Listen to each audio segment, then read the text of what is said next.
Everybody, how are we? My name is Unicorn Pondu. Welcome back to another video. Chantal went live faceless for about an hour, so you know what? I usually don't like to do these, but I will make an exception because it was so short. With that said, I guess let's see what Chantal has to say today, shall we?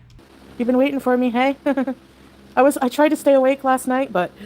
Hey, Spicy. Yeah, I just woke up. Now, my internet will only last for exactly an hour and 3 minutes, so... Oh, so things are starting to make a little bit more sense now. Am I near the town under siege, Sueda? I don't know how far we are. I think we're about... a little less than an hour away. Hey, Tangerine. My voice sounds different? I'm in my room. I didn't say it out loud, but she did sound different. But the fan is not on my mic, but it's a loud fan, you know? I'm full of bites of mosquitoes. Wow. Why do mosquitoes bite the weirdest places? Great survival skills? Well, what can I do, Yanni? Not move to a war-torn country because of a man? That would have been a great first start. Where you lost power eating the peach, the rooster's girl. Kevin's part of the family now, by the way. Well, I mean, hopefully one more month of this weather, and then hopefully fall will be a lot cooler. Is anyone going to tell her that just because it's a little bit cooler does not mean you're still not in Syria, unfortunately? Where are we glamping? There's no glamping here. Now, I know I said I wouldn't do podcasts, but I mean, I just woke up, and if I want to hurry and get my live stream in before the internet craps out, because you know, during the day my internet plan is crap. So from 1 a.m. to 9 a.m. here, that's when it's prime time. So that's why I'm doing this real quick. Or you could actually film content, but nah, too much work. I have a cooking vlog thing I'm working on. For all of our mentalities that it's better than whatever that last video was. That thing was awful, I'm sorry. That was awful. We got back from visiting like 1 million people. We went to, like in culture here, if you visit one person, everyone like, you know, that they know wants to meet you as well and come and see you and be welcoming and feed you and give you drinks. And, no, I'm not in a shelter. What? I don't think my internet would work underground. I'm claustrophobic also, so... Do I use my phone for translating? I use Salah as translator, but whenever I'm just with just like the women, yes, I do. Because a lot speak some English, but not totally, and I don't speak totally Arabic, so... But yeah, we went to visit someone Salah knows, and then, you know, we This doesn't sound suspicious at all.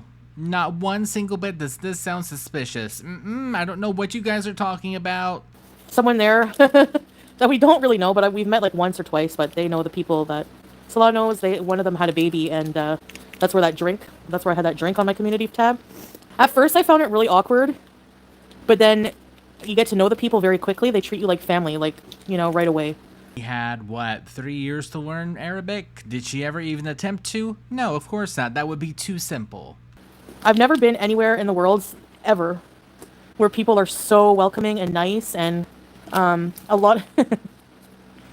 yeah, and a lot of them, like, know about they found out about my, YouTube, and... Oh, okay. Now, what version of, like, you know, Chantal's just, you know, an influencer and people are haters, or, like, do they know, like, everything? Because those are not the same thing. Not even a little bit. So I had to go through this whole thing because, you know... Okay, yeah, probably the, you know, I'm an influencer and everyone is just a bunch of haters because I'm fat. Knew it. Called it. I knew it. About, like, if, you know... I have to explain, because if they look up my channel and they see all my past, and they see all these things that they're just not used to seeing, like, I explain my past, but I'm, you know, I'm trying to move on from that and just, you know, live a different life, and they, you know, say, you know, they still accept me because my past is my past, you know?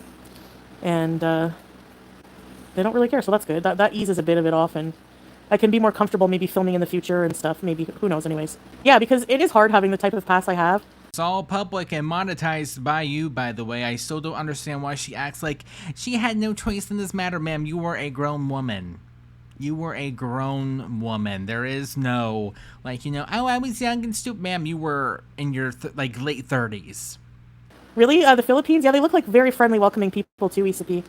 That's what I'm saying. Like, it's, you know, it's a trade-off. You know, you have to learn to adapt to a new life, but you just manage. You have a bunch of fans, you install solar, you keep on top of topping, you have to conserve water.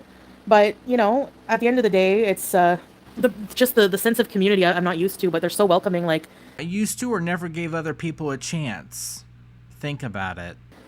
I don't know how to explain it. It's you know what I mean? Like, I don't know. But my past is especially because listen, if I was going to somewhere like Amsterdam or the UK or US, nobody would bat an eye. But I'm in a very I'm Well, I can only give my opinion about the states in this matter, but if they knew the whole story in its completion and factual, they probably would.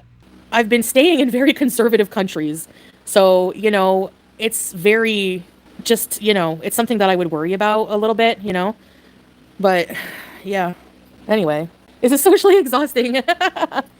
Yeah, because it's you know there's I'm used to like being at home alone a lot of the time. You know, like let's say when I was in Canada, like like sometimes I just get the urge to be alone in a room with a candle and a you know like just my phone or something and my cat and just being alone. You know, like you know how I am. But and talking to hundreds online, but it's not like it's when it's online, it's very different. You know. I'm not used to being around a lot of kids as well. There's a lot of children, and they're very loving and they're very cute. So, but you just get used to it. You know, it's just a different life. You just have to get used to. And in tradition here, at least with the people that were around, you know. But I guess it's tradition. Like, you go to visit someone, and like you know, it's so different. Okay, the treadmill was sold. Bye. Treadmill in Kuwait or Syria. I know which one I would choose. Adoption. Oh no. I got to hold the new baby and see the new baby and everything, but and I've held up I've been around many children, but at the end of the day, I'm glad to give them back. You know, they're beautiful creatures, they're angels from God. I get all that, but I agree. They're cute until you have to factor in how expensive they are and how loud they are, and it's a responsibility. I can barely take care of one human body, let alone multiple. I'm good, thank you. I don't. It's just not for me, you know.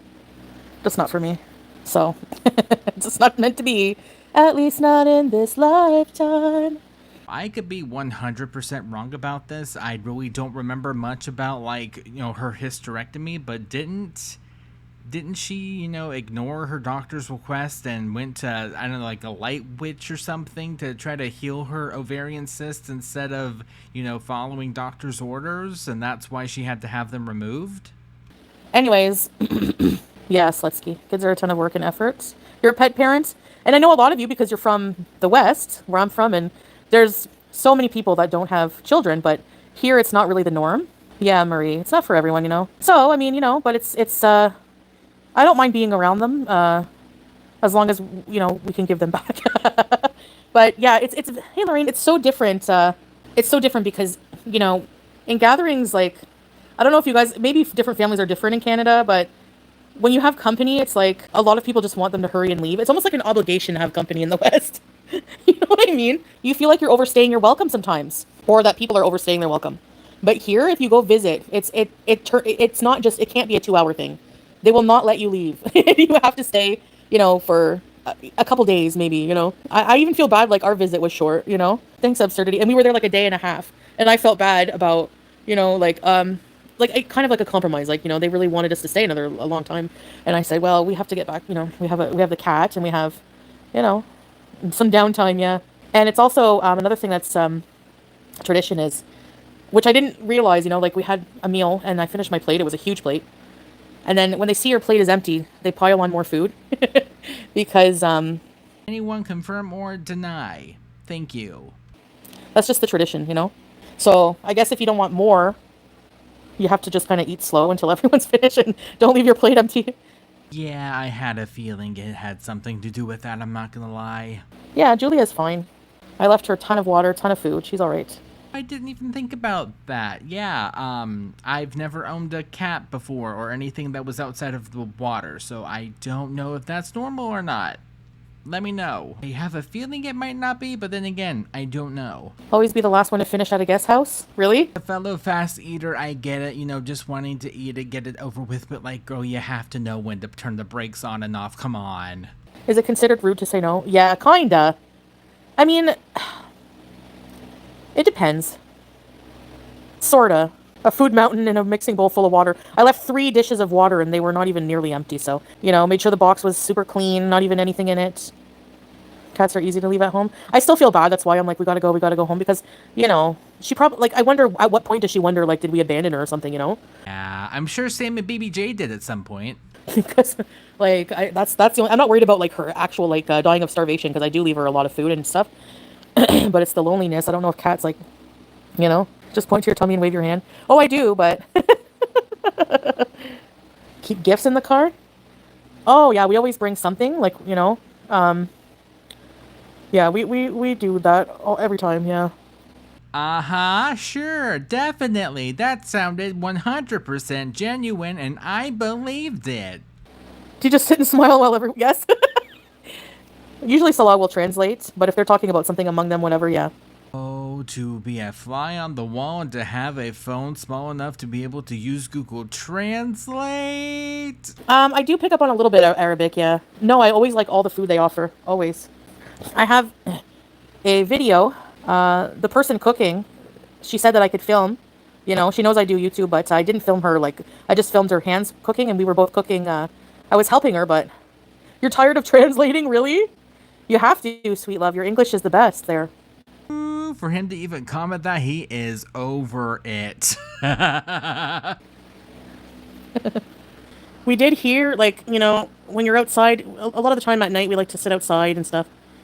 Hey, hon, I don't know. I wasn't going to, like, tell you guys, but I don't want you to worry, but, the little villages, you know, we go to, they're not that far from Sweda where everything, but not just that, but you could hear and see, like, the Israeli helicopters patrolling above, and, in the night sky, you can see, like, the fire, like, I guess from, like, maybe gunshots, I don't know.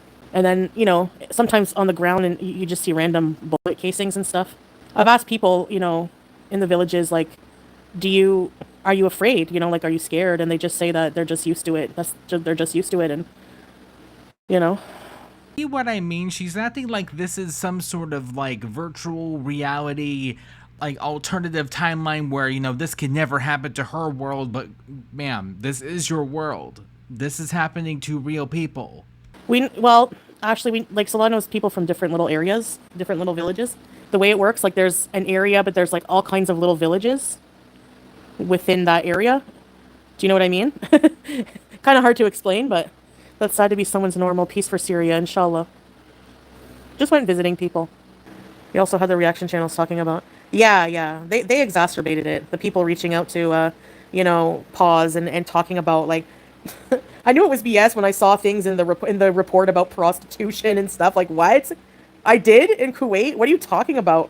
You know what I mean? Like, they didn't even bother. They just listened to any mentally unstable hater and just put it in a report and were like, here's what we're going to try to charge you with, you know? I think it would have all just fallen through, honestly, but it was just like, I'm not dealing with this crap. Goodbye. You know, it wasn't just them, though. There was other things, like I said, like, you know, I think we got 5 minutes. I know, I want to stay on. I need unlimited internet. Bye, guys. Have a good day.